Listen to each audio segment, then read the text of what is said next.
benefit of getting a sneak peek of this environment here at a Copa Libertadores game between Boca and Corinthians. This place is crazy, stadium shaking, non-stop drumming. It's going to be incredible for the superclásico on Sunday versus River Plate. I can't wait to be there.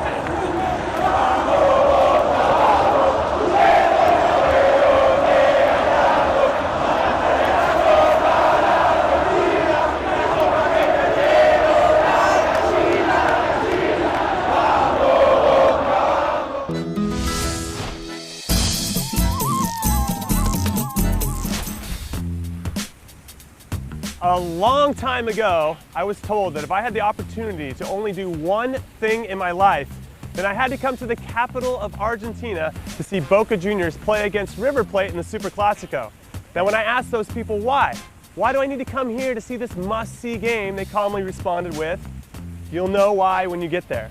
Well, I finally made it to Buenos Aires, the beautiful and rainy Buenos Aires. I finally made it to see what is being billed as the greatest rivalry in the world. So let's go find out what it's all about, what makes this game so special.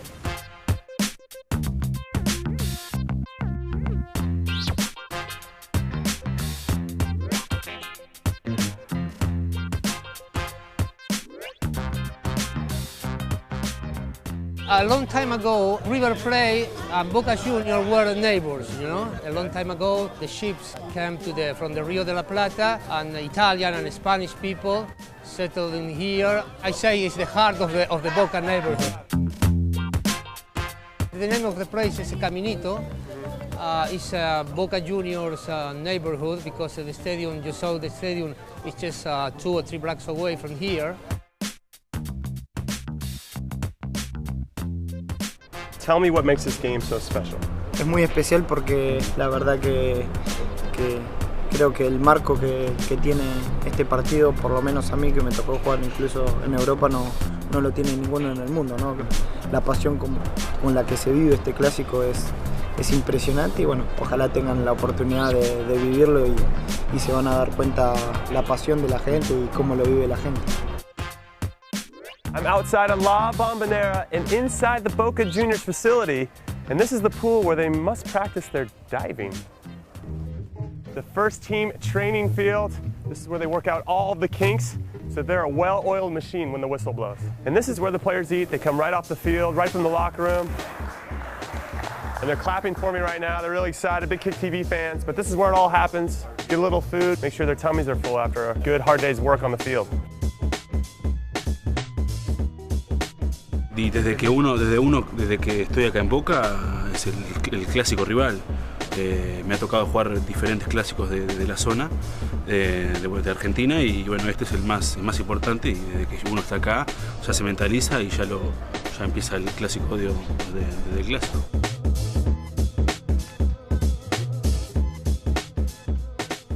It's funny because it's often pitched as, you know, the rich against the poor, because you look at the area around here, the Monumental, it's a beautiful area in the north of the city, almost suburban really.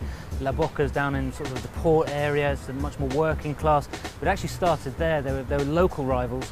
Both clubs were formed by the sons and the children of immigrant families from Spain and from Italy. And Boca, though, stayed back in La Boca.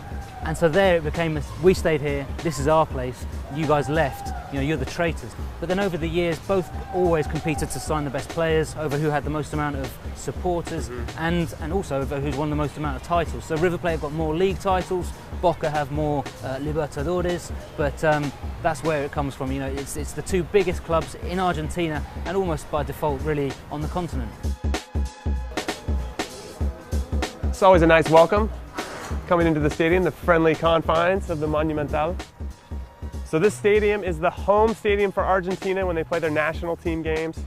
And actually, big thrill for me, another soccer geek stat for all you soccer geeks out there. This is where the 1978 World Cup final was held. Argentina won their first World Cup. They beat the mighty Dutch team led by Johan Cruyff.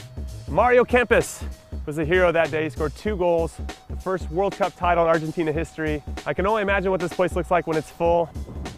I am a bit disappointed though. They have a track around the field and it just takes away from some of the intimacy that the fans can have with what's happening on the field and with the players. Little barbed wire, never hurt anybody. Well, not too bad at least. As you can see, this place is massive. It holds over 70,000 people. It has a school starting from kindergarten all the way up to university. It's got 59 other sports that it houses, and the players have their own hotel. They stay here the night before the games. It's like a little village. It's got everything you need. You don't even need to leave. Que tengan buen viaje a través del tiempo. Recently, in the 2000s, Boca really dominated Argentine football and continental football.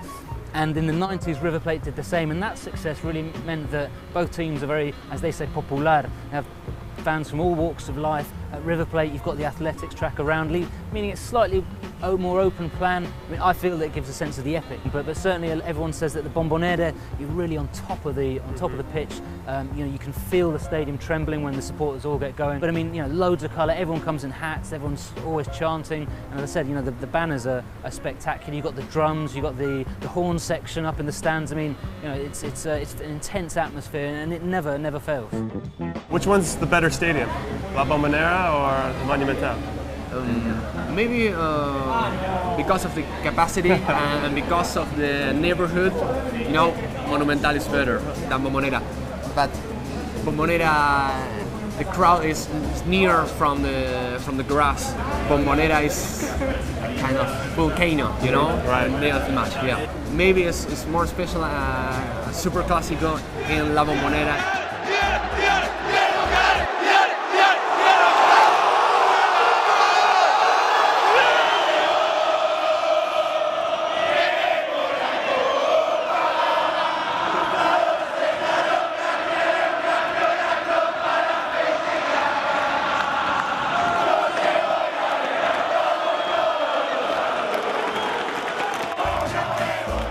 It's going to be crazy on Sunday. Streamers, obscenities, I'm sure, lots of obscenities, which I'm a big fan of. Lots of chants, lots of singing, lots of dancing, and it's going to be unlike anything I've ever seen. Guillermo, you played for Boca for 10 years. Yeah. So say you're playing at home at La Bombonera, you're wearing the Boca jersey, and you're playing River Plate. How does that feel as a player? I think for the player it's like the best moment in your life because you are waiting for that game. If you are professional and you feel patient to play, the atmosphere to play that game is beautiful. Because if you won, you are the king, but if you lose, it's terrible. Everyone is watching the game. I am surrounded by a bunch of River Plate fans. They're out here for a premiere for a new documentary about the passion of their fans. So naturally, I have to ask about the superclásico. Let's go see what they had to say.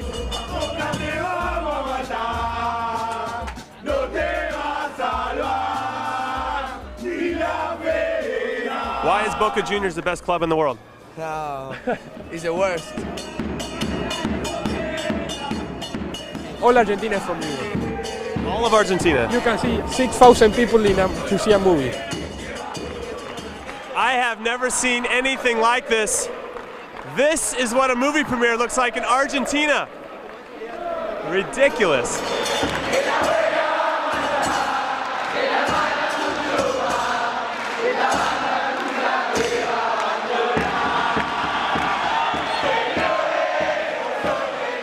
After learning about the rich history of both clubs and getting to experience the passion of both sets of fans, I get it. I understand why this is such a big deal. So bring on the game. Bring on the superclásico!